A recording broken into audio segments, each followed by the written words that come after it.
Good morning. This is Dr. Vineet Chauhan, Assistant Professor, School of Management, Sir Padamapur Singhania University. Today we will discuss about the topic of financial reporting. This topic is under the subject BM 553 for MBA first sem. The flow of our presentation will include the following. First of all, we will discuss the financial reporting and its user. Thereafter, we will move towards the history of the accounting, double entry system.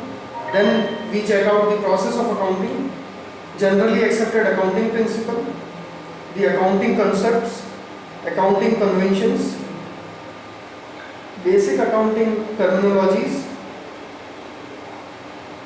types of revenue and expenditure, users and uses of accounting information, the current generally accepted accounting principle, and IFRS and Indian accounting standard.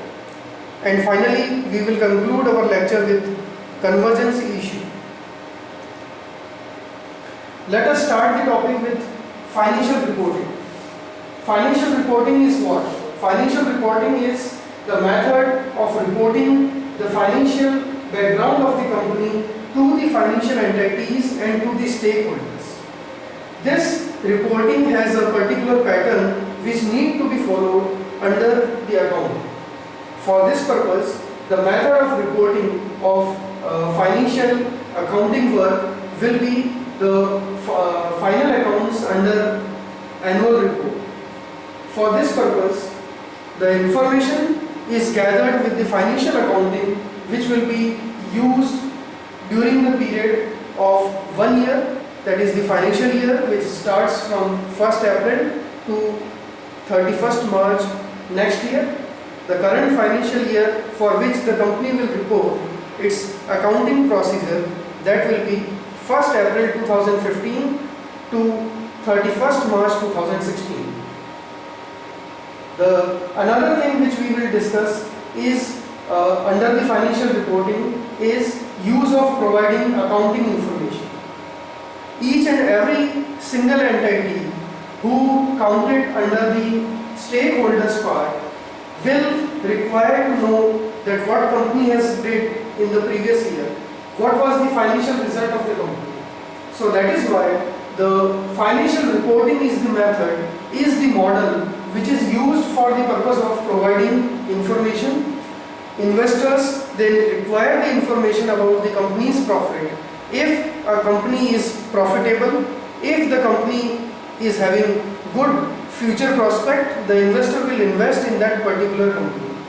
So they will require the financial information first, and for the purpose of making accounting, making annual report, the first thing is that company should do the work of accounting from the beginning till the end of the accounting year.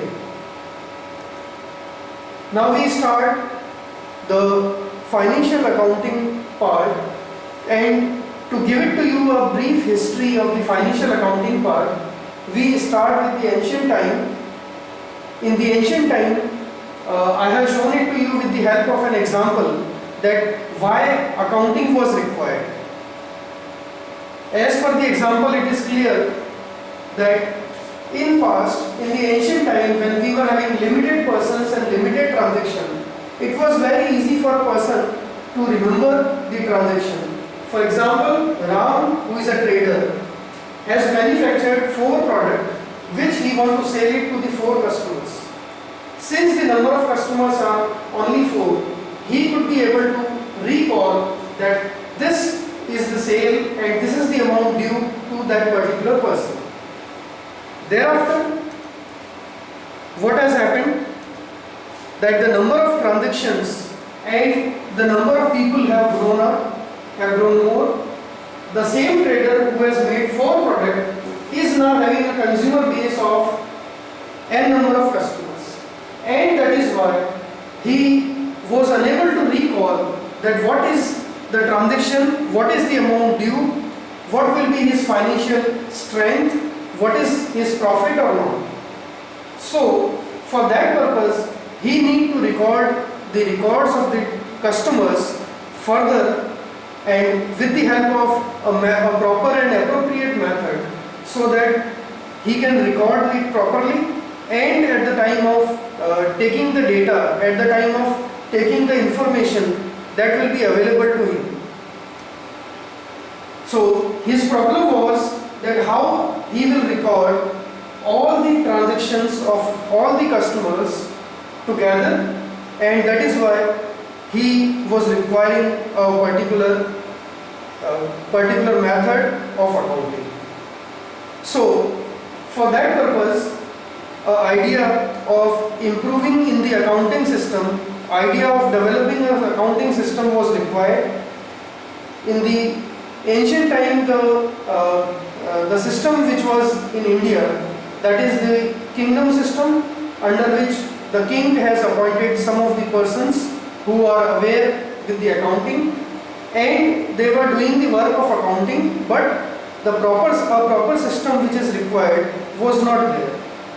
So in the old time, the first person who has given his time and who has given him the way of maintaining the records properly was the Chanakya.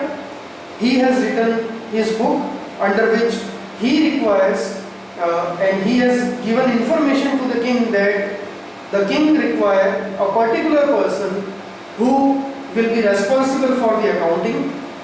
He has also mentioned the qualification which is required to the persons doing the work of accounting. Similarly, when the time passes, the modern accounting has emerged in year 1494 with Lucas Pacioli, an expert of accounting or so-called father of accounting, has given his new idea. He has written a book named The Composite Scriptures. This book was the base of English accounting system. As per this book, the well-developed system of accounting was developed by him. Similarly, that system is being used till today. Now we will discuss the accounting and its definition. The widely known accounting definition is accepted all over the world, which is given by American Institute of Certified Public Accountants. It says that accounting is the art of recording, classifying and summarizing in a significant manner and in terms of monetary transactions and events which are in part or at least of financial character and interpreting the result thereof. If we discuss this definition, we will find it out that what are the basic characteristics of the accounting. If we check it out, the first line of the definition, it says that accounting is the art. So what is taken from the art in the accounting, that is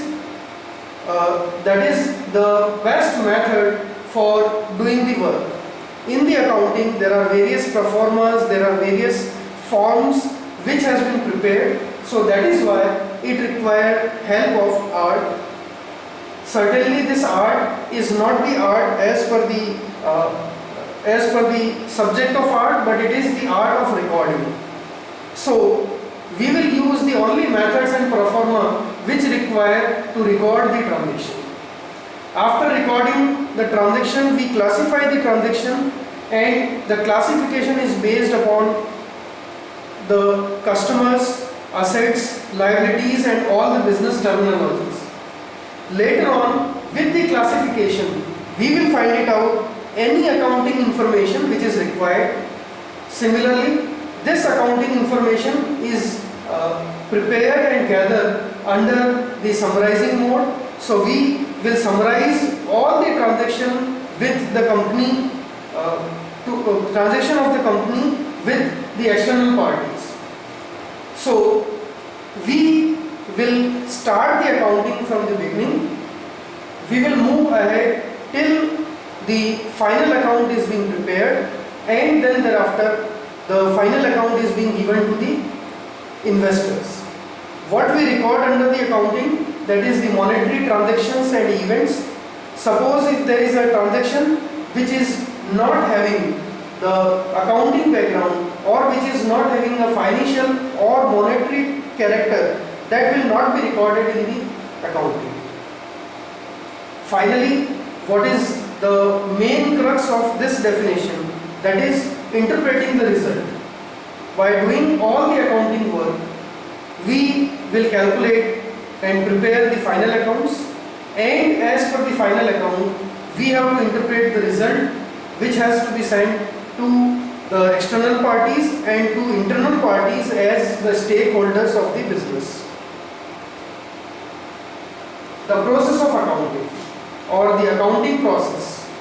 Accounting process includes the activities by which the cash is received and paid by the company to the external parties. It also includes the accounting concepts and conventions which should be followed during the accounting process. The process has certain steps, like it starts with the basic transaction.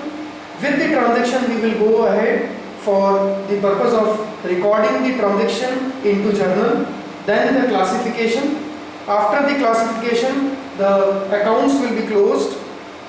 After the accounts are being closed, the trial balance is prepared, and with the trial balance, the balance sheet and profit and loss account is being prepared. So this is the process of accounting, and later on, as per the subject requirement, it is reported to the business entities and to the stakeholders. The major activities which is being done in the business is number 1, identification of activities, number 2, recording of activities, and number 3 is the communication of activities. First, we need to identify that which are the activities, and for that purpose we need to follow the concepts and convention. For that purpose we need to identify whether these activities are economic events or not. If these are economic events, then only it will be recorded. It will be recorded with the help of computer now, because in the modern era we are using various softwares like Tally and ERP for classification and summarizing the accounting work. Later on, after the accounts are being prepared, these accounts will be converted into the accounting reports, and the report is given to the external entities and investors for the purpose of their analysis. Now we need also to know that whether the accounting transactions which is being recorded, is there a rule which is made for recording the transaction? Is there a rule which need to be followed by each and every person who is doing the work of accounting? So the work of accounting principles is compared and is divided into 2 parts. The first is that we will check whether these principles are appropriate or not, which principle will be used and when it will be used.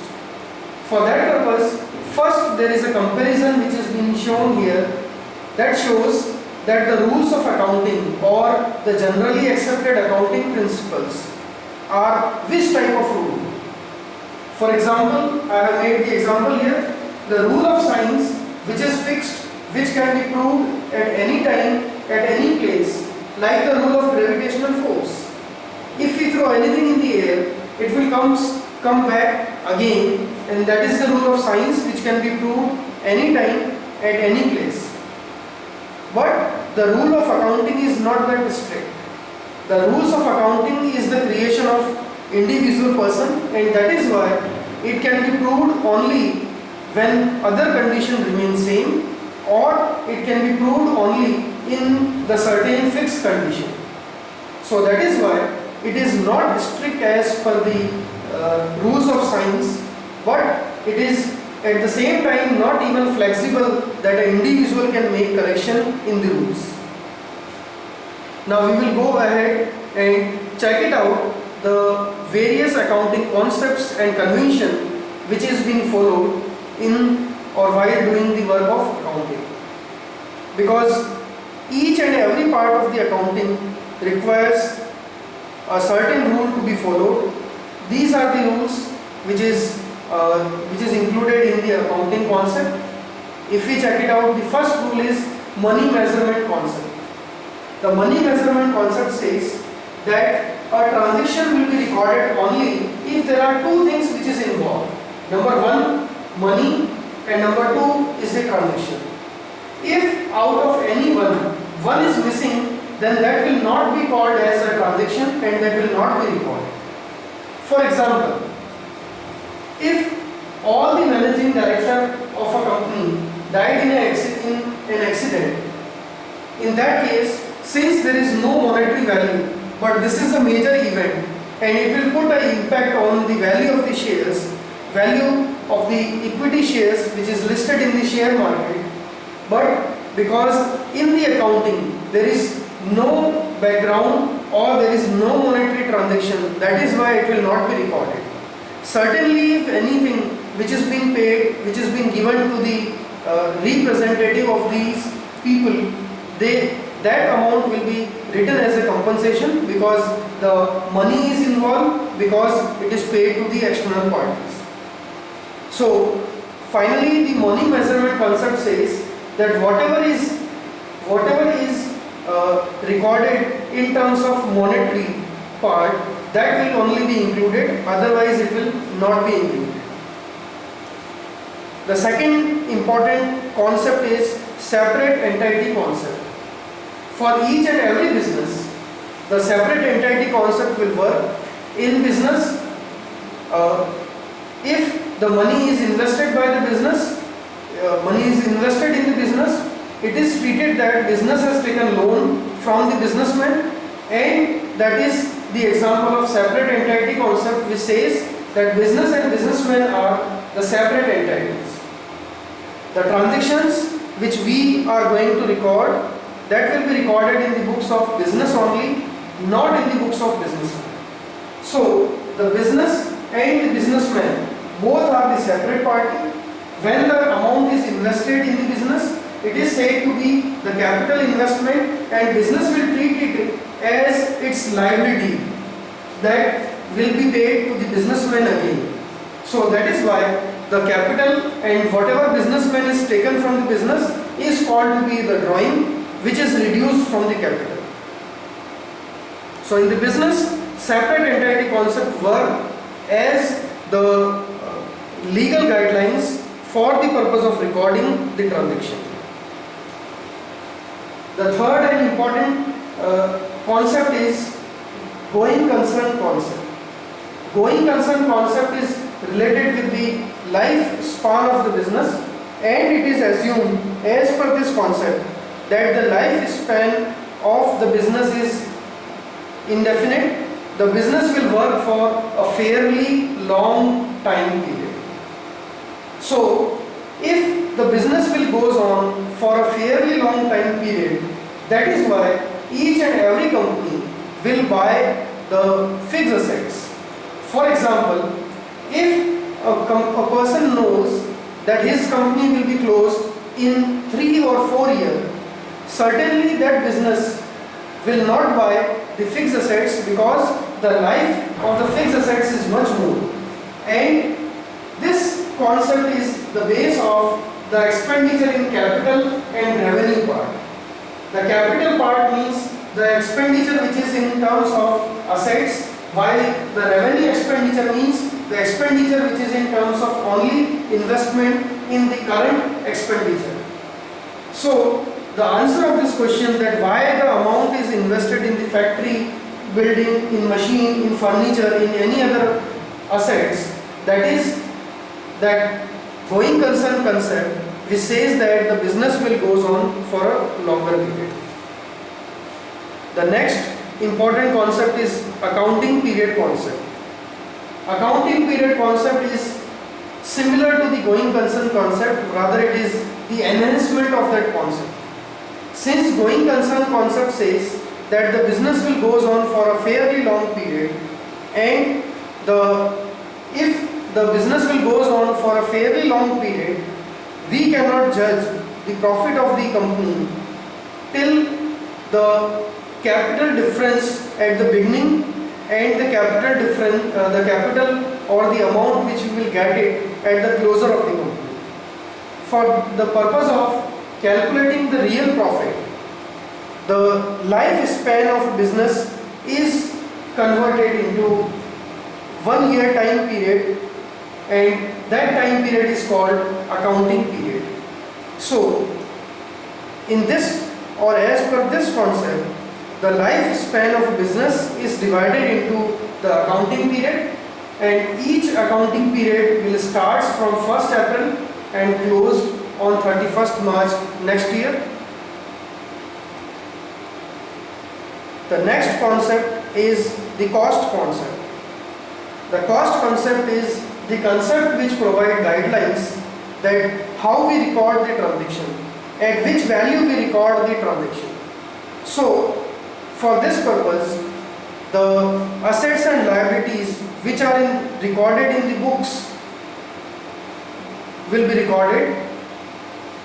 There are various types of cost which is available, like market price, sales price, government valuation, purchase price or cost price of a particular assets. When we record the transaction into the books of a particular company, we will always use this concept to record the transaction. And since the name of the concept says that it is cost concept, so what we will do out of these different cost of the assets, like market price, which is the price in existence today, sale price is the price in which the assets can be sold in the market, government valuation is the valuation which is given by the government, and on that particular place or for that particular assets, the value of government is also considered. Last one is the purchase price or the cost price. So out of these different prices, the price of an assets which will be taken, that will be the only price in which company has purchased the assets. Suppose in future the price of a particular assets will increase or will decrease. In that case too, the cost price will be the only price at which it will be recorded. For an assets which is depreciated, the value of assets will be depreciated on the basis of the certain depreciation rates which is mentioned in the Income Tax Act. For example, with a computer which is purchased in 1 lakh rupees and which may be sold after 1 year in 40,000 rupees. If we want to record the price of the computer will be recorded at a price of 1 lakh rupees, because this is the price in which the company has purchased the assets. Irrespective of what is the market price or what will be the sale price of the same in the market, we record the transaction only in the price at which the company has purchased the assets. The next concept is dual aspect concept. Similar to a weighting machine which has both the sides equal. Similar to that machine, this concept says that there will be a dual impact of one transaction, means there will be two impact of one transaction. One party will give a product to somebody else and that party will pay the money. So there will be dual impact. There will be one impact of giver and another impact of receiver. So each and every impact of the transaction will be important, and that is why it will be recorded as per the impact. One party is giver, another party is receiver, and as per the weighting machine, the transaction will be recorded in both the sides of the accounts, in the debit side as well as credit side. As per this dual aspect concept, the basic accounting equation is being made. This says that capital of a business and its external liabilities are equal to its total assets. So the total assets of the company which is purchased by the company is the result of either the amount of capital invested by the owner or which is the result of the amount which is due to the external parties. So there will be a dual impact, and it is also said that in the both impact of the transaction will always be equal. So which means that debit is always equal to credit, and the both part of the weighting machine is should be equal. Thereafter, from the accounting concept, we will be going ahead to the accounting conventions. If we check out the accounting conventions, these are the rules which is based upon a certain area, a certain place, the traditions which is going on at the particular place. So if we check out the accounting conventions, there are total 4 conventions which is followed in our country. The first is the consistency. Consistency means the method or the system without a frequent change. For example, in the accounting, consistency means the method and the system of accounting that should be consistent. There will be no frequent changes in the accounting. For example, one company which sells the goods with the guarantee. After selling the product at a particular guarantee, it cannot take the guarantee back after the sales. Another example is the rate of depreciation. In the business, if at a particular assets like furniture, we select the rate of depreciation at the rate of 10%, then this rate will be used in the next years and it will not change frequently. If the rate is being changed as per the Income Tax Act and it is allowed to change the rate, then also it will be changed, but there will be no frequent changes which will be allowed. So if it is changed, then it will be fixed for a certain years. Normally it is said to be minimum period of 5 years. So in the accounting, we must be consistent. We cannot make the frequent changes, and that is the first convention. The second convention is materiality convention. Materiality convention says that we have to add important detail which is required for a particular thing, for a particular transaction, for a particular trading between the company and between the other party. And the convention also said that we should ignore the additional detail. This convention is important for each and every company which will identify a particular amount, and that amount is treated to be the immaterial amount. And if we buy anything less than that particular price, we cannot keep it or we cannot record it as the assets, as the transaction which will have the longer period requirement, but we will remove the transactions by recording it as an expenditure. For example, purchase of tools, pen, lock, etc. If we buy these things, we know that these are the things, these are the product which may be in our business for a longer period of time, but we cannot record it as an assets because it is having a very small amount involved. Suppose I have purchased a lock for my company and that lock is costing 200 rupees, which will be with me and which will be useful for 50 years, and in that case I cannot record the price of the lock as an assets because the only one lock is being purchased, because the amount of that lock, the cost price of that lock is immaterial to my business. If it is immaterial, for removing the insufficient detail, what will be done, that the total amount of this bill is recorded as miscellaneous expenditure and it will be removed in the current year. The same will not be identified as an assets. So by doing this, we will remove the immaterial and insufficient detail to be written in the account. The next convention is the disclosure convention. The disclosure convention says that there must be transparency in the accounting work. Accounting work should be transparent, and whatever is the true and fair result, that should be shown to the user. While we are showing the true and fair result to the users, we need to identify that important information is supplied to the users. In case of identifying important information, there are two views of these information: company's view and user's perception.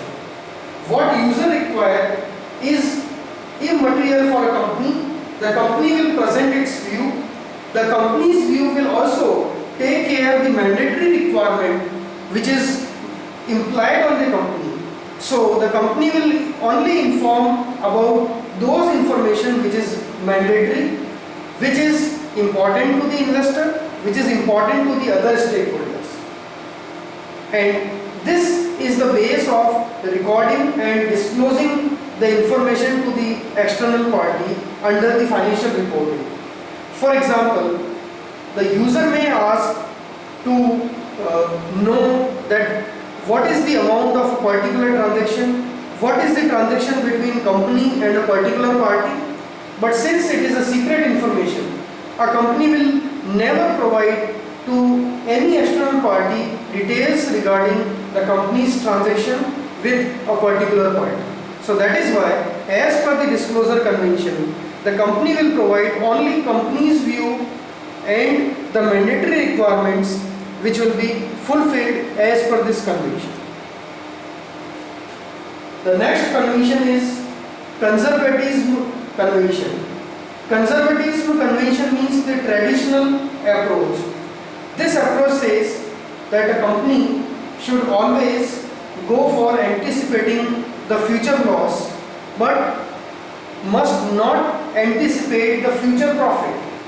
If the company will anticipate the future profit, in that case the anticipated profit will be much more, while it may be possible that the real profit is zero or the real profit is in negative value. That is why, as per this convention, the company will not make any provision on creditors for the purpose of discount. Sometimes it may be that the discount is certain, that it is expected that a person, the other party, will provide a discount to those parties who demand the discount from the company. Then also we cannot write the discount till we receive the discount, till we got the confirmation from the company that another party is giving it to us a particular discount. As a profit we cannot record this discount, but we will make provision for doubtful debts, which is on the debtors. We always expect that some of our debtors will not pay the amount to us, and if it is expected, if the business position of the other external parties will goes down, in that case, to make our business healthier, we will make a provision for bad debts on our debtors, so that in case there will be a real loss, any debtor will turns to be insolvent. In that case, we can save our business, we can protect our business by anticipating that loss earlier. So this conservatism convention says that we must anticipate the future loss, but we will not anticipate any future profit. The next part will be basic accounting terminology. Basic accounting terminology is the terminology which is being used during the business. This terminology starts with the work of accounting, that is bookkeeping and accounting. Bookkeeping includes the work which is recording the transaction into business, classifying the transaction, while the accounting includes the work which is after the bookkeeping, and the main work of accounting is to present the results of the accounting work. while the main work of bookkeeping is to maintain the books, to record the transaction into the books.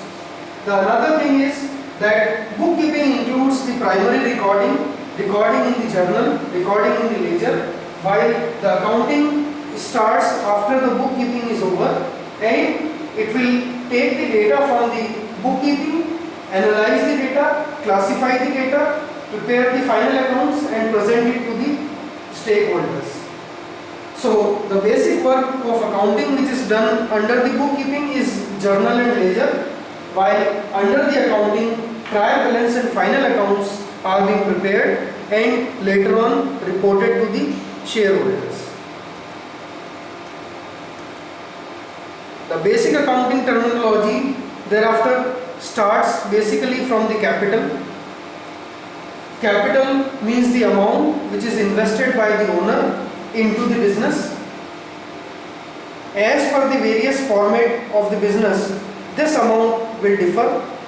For example, if there is one owner of the company, then the amount is invested by the one person and that is treated to be a sole trader. For a sole trader, whatever is the amount which is invested by him into his business is called the capital. For a partnership firm where we have more than one owner, all of them are partner for a particular share, the amount which is invested by all of them jointly together is called the capital.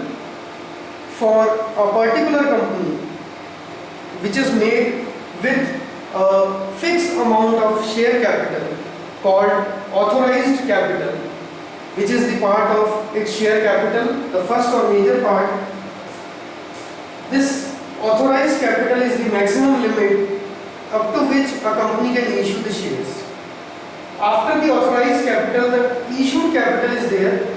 Issued capital means the amount which is issued, the amount of capital which is issued by a company to the prospect investors.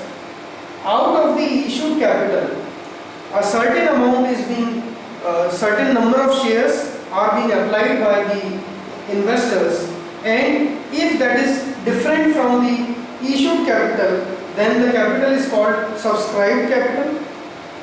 The subscribed capital is always less than the issued capital. If the less number of shares are applied, then it should be taken care by the company that at least 90% of the share capital is being applied by the investor. Otherwise, the company will not get the certificate of starting and running the company. So, minimum 90% of the share capital which is being issued by a company should be subscribed, then only the company can start. Out of the subscribed capital, sometimes it happens that company asks its investor to buy the share capital into various parts.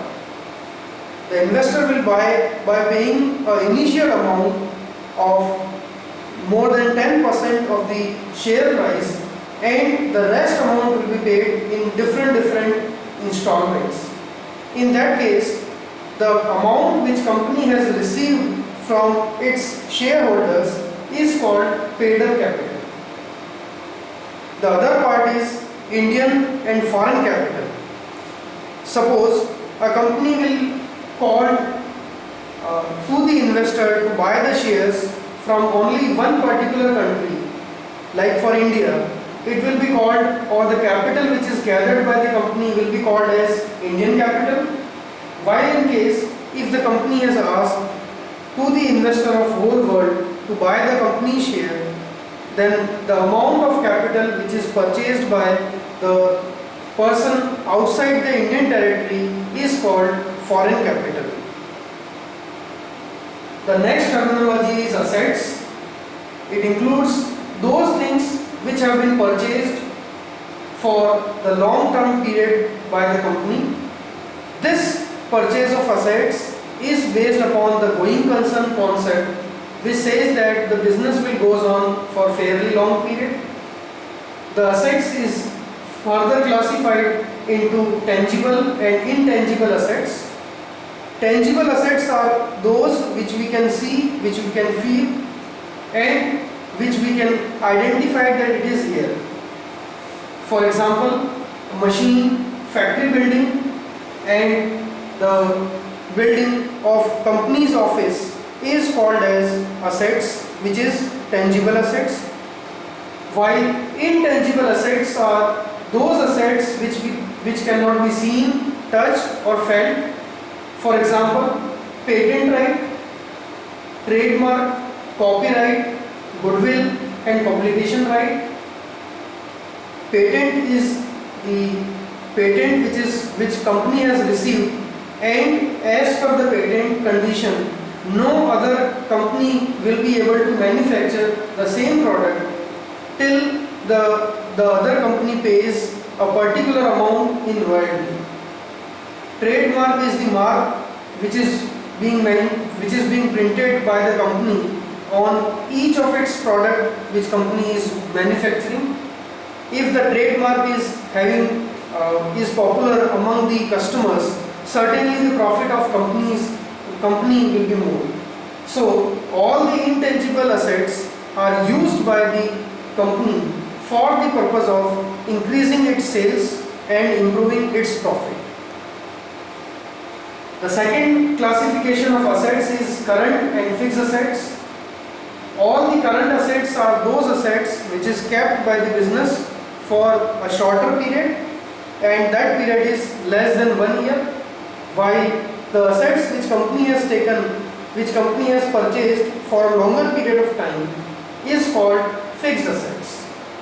So the current assets includes cash, debtors, bank balance, bills receivable, which will be changed within the 1 year time period, while the other assets like building, plant, furniture, machinery is purchased by the company for a longer period of time.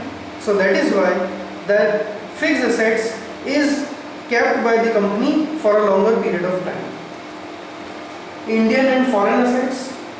If a company purchases assets in India, that will be called Indian assets, while the assets which is purchased by an Indian company in any other country is called to be an foreign assets.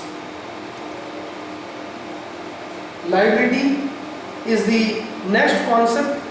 Liability means any amount of the company which is due to the external party, due to the outsiders, that is due to the company's credit purchase of stock, the company's due balance of salaries, etc., company's due balance for any other reason to the outsider is included in the liability. The liability is of two types, long term and short term.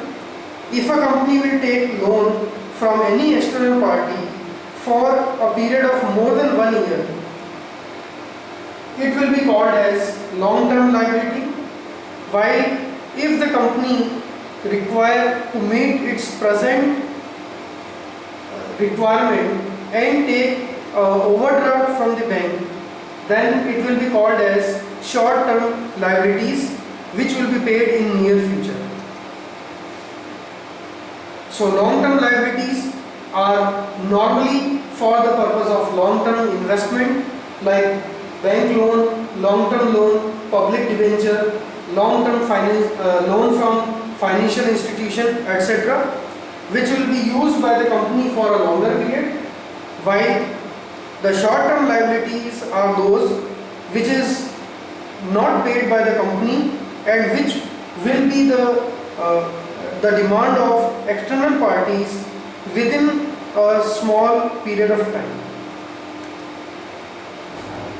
The next basic terminology includes debtor. Debtor, which is the part of current assets. Those persons or institution to whom we have sold the goods, our goods on credit, they all are called as debtors. In the debtors, two words D and R is marked separately and highlighted because debtors are always having debit balance in our books, and they are having debit balance because they are the receiver of particular things from our business.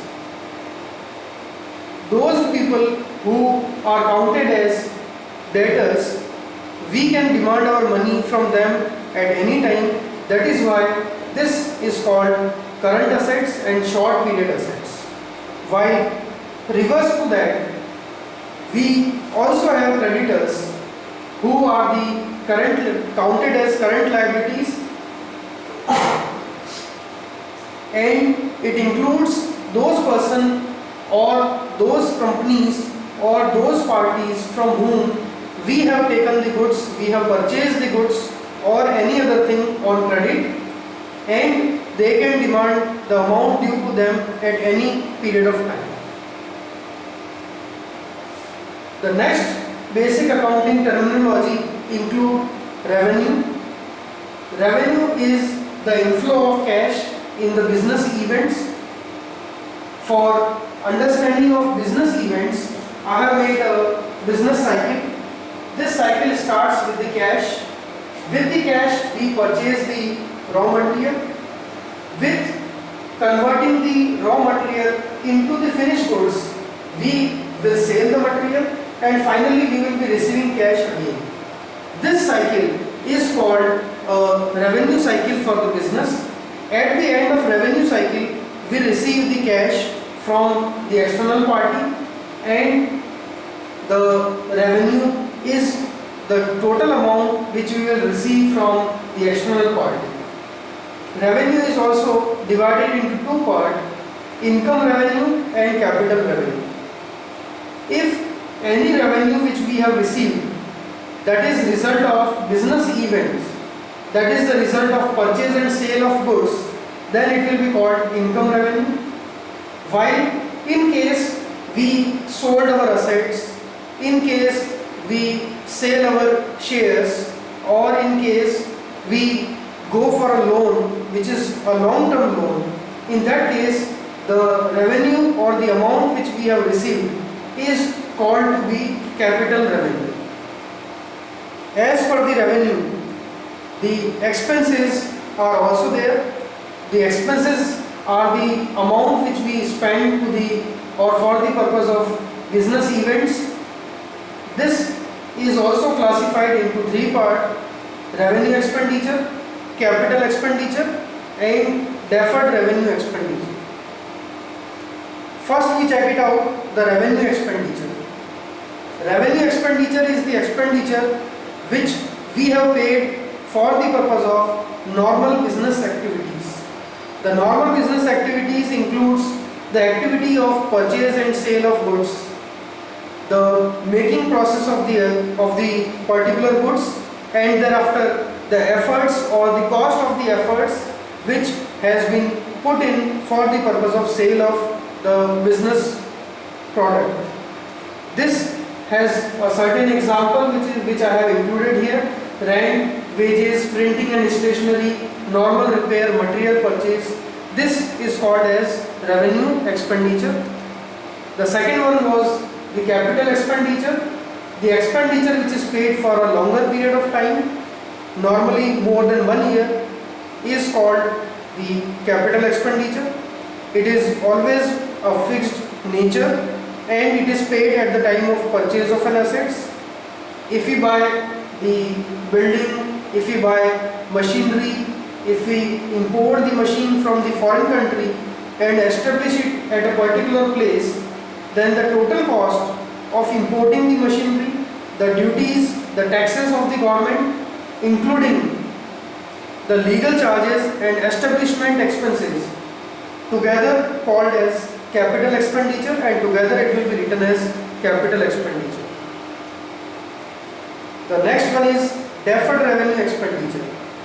Sometimes the company pay for certain expenditure which will be treated normally as the revenue expenditure, but because of the more amount which has been spent on that, and the company believes that the company will get its benefit for a longer period of time, that is why it is written as deferred revenue expenditure.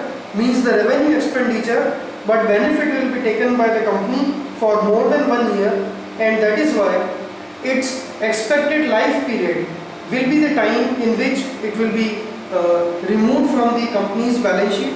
It is written as deferred revenue expenditure, like for example I have mentioned here heavy advertisement expenditure by the company in the first year and the preliminary expenditure, and later on it will be converted as the deferred revenue expenditure. Suppose the benefit is taken for 5 years, so 1/5 part will be reduced each year from this deferred revenue expenditure. So that stopped my presentation, and it includes the basic accounting terminologies and the types of expenditure. Thank you.